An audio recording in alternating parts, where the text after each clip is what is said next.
नमस्कार साथियों।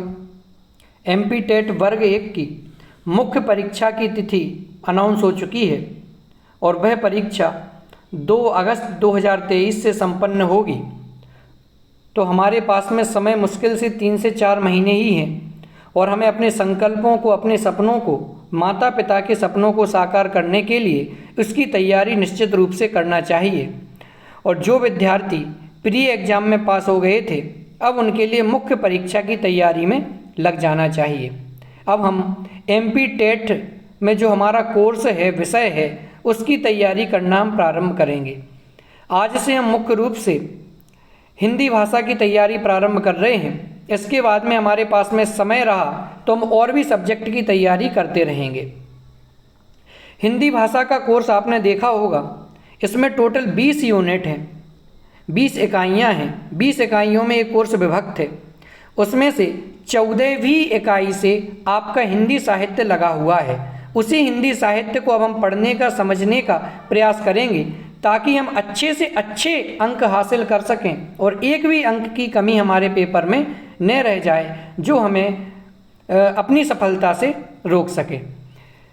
सबसे पहली 14वीं इकाई में जो अपना विषय है वो है रामचरितमानस, और रामचरितमानस का उत्तरकांड हमारे कोर्स में लगा हुआ है। रामचरितमानस का घर घर में पाठ होता है, 24-24 घंटे के पाठ रखे जाते हैं, घर घर में रामचरितमानस को पढ़ा जाता है। और रामचरितमानस के नाम से सभी को एक नाम ख्याल में आता है, तुलसीदास जी का। जी हाँ, इस रामचरितमानस ग्रंथ की रचना तुलसीदास जी ने ही की है। उन तुलसीदास जी का जन्म परिचय क्या है, जीवन परिचय क्या है, उसे हम संक्षिप्त में पहले देखते हैं। हो सकता है इसमें से एक आध नंबर का क्वेश्चन बन जाए। इसके बाद में हम रामचरितमानस के उत्तरकांड की चर्चा करेंगे। देखिए, संक्षिप्त परिचय देखते हैं पहले सामान्य से। तुलसीदास जी का संक्षिप्त जीवन परिचय। तुलसीदास जी का अगर नाम देखा जाए तो गोस्वामी तुलसीदास इनका पूरा नाम आता है। इनके जन्म की अगर बात करें तो 1532 ईस्वी इनका जन्म सन माना जाता है। जन्म स्थान इनका राजापुर गांव माना जाता है। हालांकि इसमें भी काफ़ी सारे मत हैं, लेकिन राजापुर गांव इनका प्राथमिक मत मानना चाहिए। और मृत्यु 1623 ईस्वी में इनकी हुई है। इस प्रकार से गोस्वामी तुलसीदास इनका पूरा नाम था। जन्म 1532 ईस्वी में, जन्म स्थान राजापुर गांव, और मृत्यु 1623 ईस्वी में इनकी हुई थी।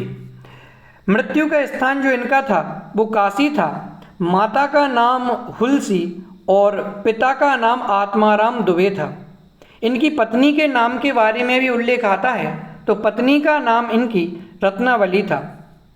इनकी शिक्षा कैसे हुई तो देखिए, शिक्षा संत बाबा नरहरि दास जी ने भक्ति की शिक्षा इनको दी थी। वेद, वेदांग, दर्शन, इतिहास, पुराण इत्यादि सब की इनकी दक्षता थी और सब में इन्होंने महारत हासिल की थी।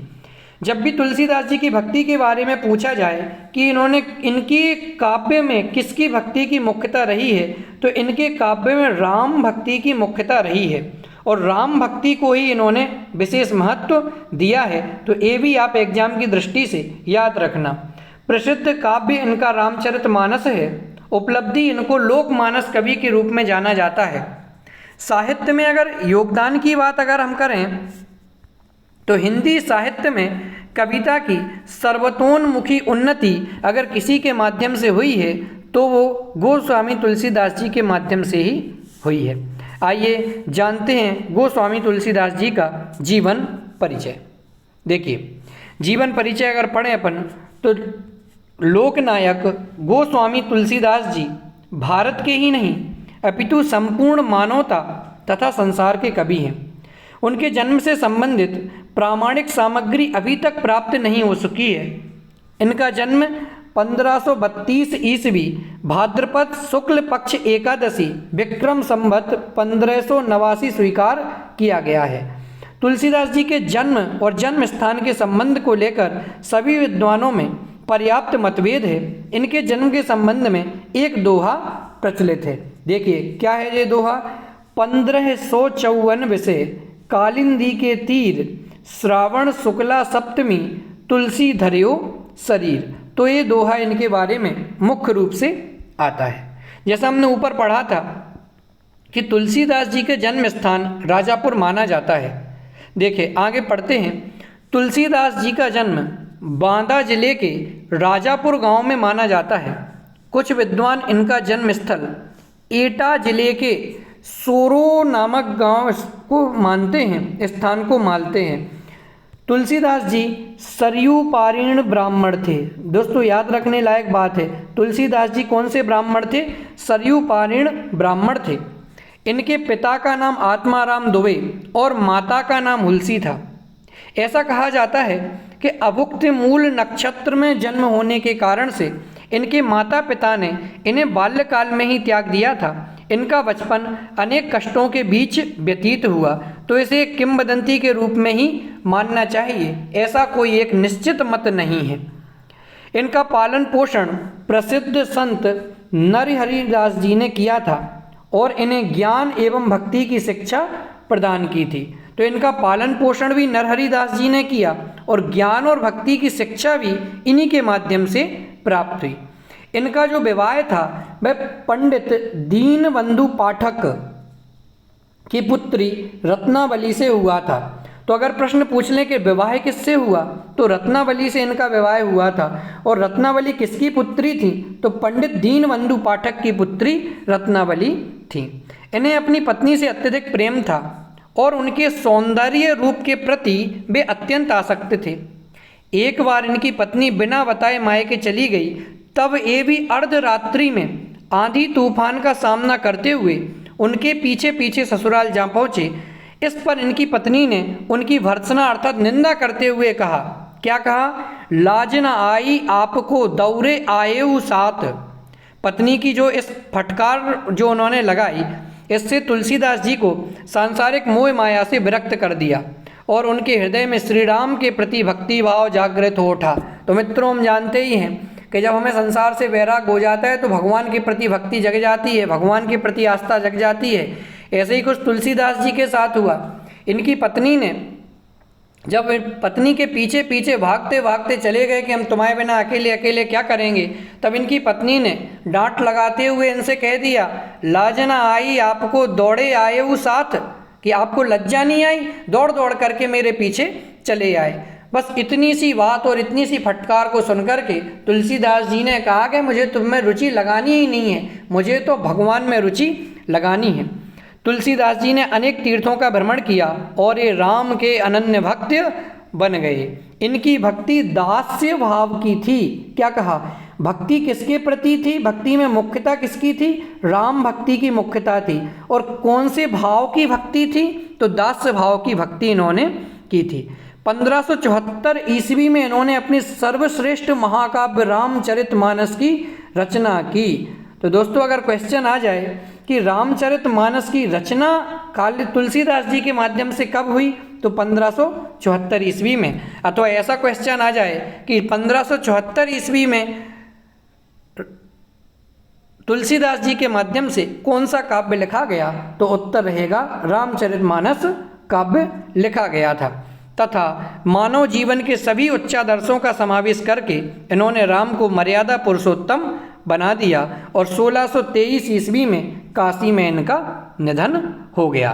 तो राजापुर इनके जन्म के संबंध में, जन्म स्थान के संबंध में प्रचलित मत है और 1623 ईस्वी में काशी में इनका निधन हो गया। तो मृत्यु के संबंध में काशी इनका निवास स्थान माना जाता है। आगे देखते हैं तुलसीदास जी का साहित्यिक परिचय। तुलसीदास जी महान लोकनायक थे और श्री राम के महान भक्त थे। इनके द्वारा रचित रामचरितमानस संपूर्ण विश्व साहित्य के अद्भुत ग्रंथों में से एक है। यह एक अद्वितीय ग्रंथ है जिसमें भाषा, उद्देश्य, कथा वस्तु, संवाद एवं चरित्र चित्रण का बड़ा ही मोहक चित्रण किया गया है। इस ग्रंथ के माध्यम से इन्होंने जिन आदर्शों का भावपूर्ण चित्रण किया है वे युग युग तक मानव समाज का पथ प्रशस्त करते रहेंगे। इनके इन ग्रंथ में श्री राम के चरित्र का विस्तार पूर्वक वर्णन किया गया है। मानव जीवन के सभी उच्चादर्श इत्यादि को भी इसी में समाहित किया गया है। तुलसीदास जी ने सगुण, निर्गुण, ज्ञान, भक्ति, शैव, वैष्णव और विभिन्न मत और संप्रदायों के समन्वय के उद्देश्य से अत्यंत प्रभावपूर्ण भावों की अभिव्यक्ति की है। आइए अब जानते हैं अंतिम और महत्वपूर्ण बिंदु कि तुलसीदास जी की रचनाएं कौन कौन सी हैं। देखिए, व्यक्ति तो मर जाया करते हैं, व्यक्ति तो इस संसार से अलविदा कर देते हैं, लेकिन जो इनका कृतित्व होता है, उनने इस संसार में रह कर के क्या किया अथवा क्या लिखा है, वो मरते दम तक जिंदा रहता है और मरने के बाद में भी वो साहित्य अमरता को प्राप्त हो जाता है। जैसे आज तुलसीदास जी नहीं हैं, लेकिन उनका रामचरितमानस इतने सैकड़ों सालों के बाद में भी पूरे भारतवर्ष का हार बना हुआ है। देखिए, तुलसीदास जी की रचनाएं कौन कौन सी हैं। महाकवि तुलसीदास जी ने 12 ग्रंथों की रचना की। इनके द्वारा रचित महाकाव्य रामचरितमानस संपूर्ण विश्व के अद्भुत ग्रंथों में से एक है। इनकी प्रमुख रचनाएं निम्नलिखित हैं। देखिए, सबसे पहली रचना इसमें बताई गई है रामलला नैछू। रामलला नैछू इसमें क्या है, गोस्वामी तुलसीदास जी ने लोकगीत की सोहर शैली में इस ग्रंथ की रचना की थी। क्या कहा, गोस्वामी तुलसीदास जी ने लोकगीत की सोहर शैली में इस ग्रंथ की रचना की थी। यह इनकी प्रारंभिक रचना है। तो अगर पूछ लें कि गोस्वामी तुलसीदास जी की सबसे पहली रचना कौन सी है, तो रामलला नैछू इनकी प्रारंभिक रचना है। दूसरा क्वेश्चन ये भी बन सकता है कि कौन सी शैली में लिखा गया, तो सोहर शैली में, और लोकगीत की मुख्यता को लेकर के लिखा गया। दूसरी इनकी रचना है वैराग्य, वैराग्य संदीपनी। इस रचना के 3 भाग हैं। वैराग्य संदीपनी रचना के 3 भाग हैं। पहले भाग में 6 छंदों में मंगलाचरण है, दूसरे भाग में संत की महिमा का वर्णन है, और तीसरे भाग में शांति भाव का वर्णन है। क्या कहा, वैराग्य संदीपनी के 3 भाग हो गए। पहले भाग में 6 छंदों में मंगलाचरण किया गया, दूसरे भाग में संत की महिमा का वर्णन किया गया, और तीसरे भाग में शांति भाव का वर्णन किया गया। तीसरी इनकी रचना आती है रामाज्ञा प्रश्न। यह ग्रंथ 7 सर्गों में विभाजित है, जिसमें शुभ अशुभ शकुनों का वर्णन है। इसमें राम कथा का वर्णन किया गया है। तो रामाज्ञा प्रश्न में इस कृति में शुभ अशुभ शकुन का वर्णन किया गया, और यह 7 सर्गों में विभाजित है। अगली रचना इनकी आती है जानकी मंगल। इसमें कवि ने श्री राम और जानकी के मंगलमय विवाह उत्सव का मधुर वर्णन किया है। अगली इनकी रचना है मुख्य रचना और विश्व साहित्य में श्रेष्ठ मानी जाने वाली रचना तुलसीदास जी की रामचरितमानस है। इस विश्व प्रसिद्ध ग्रंथ में मर्यादा पुरुषोत्तम श्री राम के संपूर्ण जीवन चरित्र का वर्णन किया गया है। अगली रचना इनकी है पार्वती मंगल। तो यह मंगल काव्य है, नाम से ही समझ में आ रहा है, तो यह मंगल काव्य है। इसमें पूर्वी अवधि में शिव पार्वती के विवाह का वर्णन किया गया है। विवाह के आगे मंगल शब्द का प्रयोग करते हैं, तो आप याद रखना मंगल विवाह है। तो शिव, जहाँ पार्वती मंगल जो इनकी रचना आएगी, वहाँ पे पार्वती के मंगल। और मंगल कब होगा कि जब पार्वती का शंकर जी के साथ, शिव जी के साथ विवाह होगा। तो ये मंगल काव्य है, और इसमें पूर्वी अवधि में शिव पार्वती के विवाह का वर्णन किया गया है, और गेय पद होने के कारण इसमें संगीतात्मकता का गुण भी विद्यमान है। अब इनकी रचना आती है अगली गीतावली। गीतावली, इस रचना में 230 पद संकलित हैं, और श्री राम के चरित्र का वर्णन किया गया है। कथानक के आधार पर ये पद 7 कांडों में विभाजित हैं। तो गीतावली भी इनकी मुख्य रचना है। गीतावली में कितने पद का संकलन है, अगर ये प्रश्न पेपर में आ जाए तो 230 पदों का संकलन है। वर्णन किसका है, श्री राम के चरित्र का, और 7 कांडों में कथानक के आधार से विभाजित है। देखिए, रामचरितमानस तो मुख्य रचना है ही, विनय पत्रिका को भी इनकी मुख्य रचना में शामिल किया जाता है।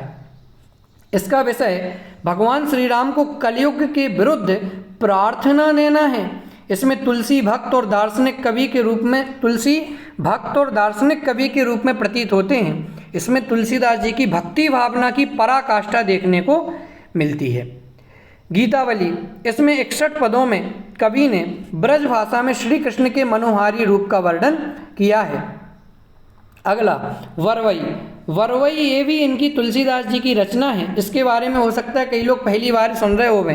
तो रामायण यह तुलसीदास की स्फुट रचना, वरवई रामायण यह तुलसीदास जी की स्फुट रचना है, जिसमें राम कथा का संक्षेप में वर्णन है। वरवई छंदों में वर्णित इस लघु काव्य में अवधी भाषा का प्रयोग किया गया है। दोहावली नाम से भी इनकी रचना आती है। तो दोहावली इस संग्रह ग्रंथ में कवि की सूक्ति शैली के दर्शन होते हैं। दोहावली में देखिए दोस्तों किसकी सूक्ति शैली इनकी दिखाई देती है। इसमें नीति, भक्ति और राम की महिमा तीनों ही आपको दिखाई देंगे। तो गीतावली में पदों का संकलन है और दोहावली में सूक्ति, नीति इत्यादियों का संकलन है। कवितावली इनकी रचना। कवितावली इस कृति में कवित्व और सवैया शैली में राम कथा का वर्णन किया गया है। यह ब्रज भाषा में रचित श्रेष्ठ मुक्तक काव्य है। तुलसीदास जी का हिंदी साहित्य में स्थान क्या है वो देखते हैं। गोस्वामी तुलसीदास हिंदी के सर्वश्रेष्ठ कवि हैं दोस्तों। इन्हें समाज का पथ प्रदर्शक कवि भी कहा जाता है। कैसा कवि? पथ प्रदर्शक कवि कहा जाता है। इनके द्वारा हिंदी कविता की सर्वतोन्मुखी उन्नति भी हुई है। मानव प्रकृति के जितने रूपों का सजीव वर्णन तुलसीदास जी ने किया उतना अन्य किसी कवि ने कभी नहीं किया। तुलसीदास जी को मानव जीवन का सफल पारखी भी कहा जा सकता है। वास्तव में तुलसीदास जी हिंदी के अमर कवि हैं जो युगों युगों तक हमारे बीच में जीवित रहेंगे। अब अगला पॉइंट देखते हैं, तुलसीदास जी की भाषा शैली। तुलसीदास जी की भाषा शैली कैसी है देखिए। तुलसीदास जी ने अवधी तथा ब्रज दोनों भाषाओं में अपनी काव्यगत रचनाएं लिखी। तो दो रचनाएं प्राप्त होती हैं, दो भाषाओं में इनकी रचनाएं प्राप्त होती हैं, अवधी और ब्रज। रामचरितमानस जो है अवधी भाषा में लिखी गई है, जबकि कवितावली, गीतावली, विनय पत्रिका आदि रचनाओं में ब्रज भाषा का प्रयोग किया गया है। फिर से देख लें दोस्तों, रामचरितमानस का अगर प्रसंग आ जाए तो रामचरितमानस अकेले में अवधी भाषा का प्रयोग है। ठीक है, रामचरित भाषा में अवधी भाषा का प्रयोग है और बाकी इनकी जो कवितावली, गीतावली, विनय पत्रिका आदि रचनाएं हैं इसमें ब्रज भाषा का प्रयोग किया गया है। रामचरितमानस में प्रबंध शैली, विनय पत्रिका में मुक्तक शैली और दोहावली में साखी शैली का प्रयोग किया गया है। भाव पक्ष तथा काव्य पक्ष दोनों ही दृष्टियों से तुलसीदास जी का काव्य अद्वितीय माना जाता है। तुलसीदास जी ने अपने काव्य में तत्कालीन सभी काव्य शैलियों का प्रयोग किया है। तत्कालीन सभी काव्य शैली का अर्थ होता है कि जो उस काल में प्रचलित थीं, उस काल में सबसे ज़्यादा दिखाई देती थी, तो उन सभी का प्रयोग यहाँ किया है। दोहा, चौपाई, कवित्व, सवैया, पद आदि काव्य शैलियों में कवि ने काव्य की रचना की है। सभी अलंकारों का प्रयोग करके तुलसीदास जी ने अपनी रचनाओं को अत्यंत प्रभावोत्पादक बना दिया है। तो इस प्रकार से ये हमने संक्षिप्त में तुलसीदास जी का जीवन परिचय देखा। तो इनके बारे में एक बार और जल्दी से रिवाइज कर लेते हैं कि सामान्य रूप से इनका जन्म स्थान जो है वो राजापुर गांव माना जाता है। पूरा नाम गोस्वामी तुलसीदास। जन्म इनका 1532 ईस्वी माना जाता है। जन्म स्थान राजापुर गांव। मृत्यु 1623 ईस्वी। मृत्यु का स्थान काशी। माता हुलसी, पिता आत्माराम दुबे, पत्नी का नाम रत्नावली। शिक्षा संत बाबा नरहरिदास जी ने और सब प्रकार की शिक्षा इनको दी। भक्ति इनकी राम के प्रति ज़्यादा है। प्रसिद्ध काव्य इनका रामचरितमानस है। लोकमानस कवि की उपाधि से इनको विभूषित किया गया है। हिंदी साहित्य में कविता की सर्वतोन्मुखी उन्नति गोस्वामी तुलसीदास जी के माध्यम से ही हुई है। गोस्वामी तुलसीदास जी जब अपनी पत्नी में अत्यधिक आसक्त थे और मायके जाती हैं जब इनकी पत्नी, तो इनके पीछे पीछे जाते हैं ये, और जब इनकी पत्नी इनको टोक देते हैं कि तुम्हें जरा भी शर्म नहीं आई, मेरे पीछे पीछे चले आए दौड़ते दौड़ते, तो उनको इस संसार से वैराग हो जाता है कि ये तो हमारी अपनी खुद की पत्नी थी, लेकिन ये हमें ऐसे कर रही है, तो वो वैराग्य ले लेते हैं और राम के प्रति समर्पित हो जाते हैं। तो ऐसा इनका परिचय था और इसके बाद ये राम में इतने समर्पित होते हैं कि कुल मिलाकर के 12 रचनाएं लिखते हैं और इनकी सर्वाधिक महत्वपूर्ण रचना तो रामचरितमानस मानी जाती है, जिसमें अवधी भाषा का प्रयोग है, और इसके अतिरिक्त दूसरी इनकी विनय पत्रिका रचना है। कवितावली, गीतावली, विनय पत्रिका आदि रचनाएं हैं, उनमें ब्रज भाषा का प्रयोग देखने में मिलता है। रामचरितमानस में प्रबंध शैली का अर्थ होता है बंधी हुई शैली, एक साथ जुड़ती हुई शैली, वो प्रबंध शैली है। विनय पत्रिका में मुक्तक शैली माने अलग अलग छंद अलग अलग भी हो सकते हैं, सब में अलग वर्णन हो सकता है, और दोहावली में साखी शैली का प्रयोग किया गया है। इस प्रकार से ये तुलसीदास जी का सामान्य जीवन परिचय था। अब कल से हम रामचरितमानस के उत्तरकांड का अर्थ देखते हुए आगे चलते चलेंगे, और संभव हो सका तो इनमें से क्वेश्चन निकाल करके बाद में आपके लिए क्वेश्चन आंसर की सीरीज भी उपलब्ध करा दी जाएगी। अभी हम अपनी बात को यहीं विराम देते हैं, शेष चर्चा अपन कल करेंगे।